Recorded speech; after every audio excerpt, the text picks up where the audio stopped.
Today I'll be teaching you guys how you guys can change your Spotify's profile picture.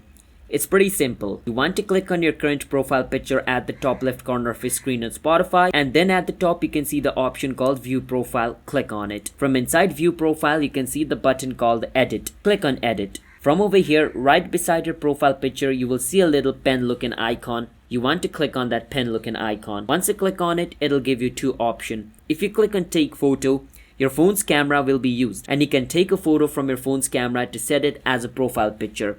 If you click on Choose from Library, basically your gallery will open up and you can choose whichever photo you want from your gallery. So I'm going to choose this photo as my profile picture for Spotify. After I choose it, I can click on Choose at the bottom right again to confirm my choice, and basically my profile picture will be changed just like this. Now to confirm this change, I need to click on Save at the top right corner, and my profile picture will be changed. That is how you guys can change your Spotify's profile picture.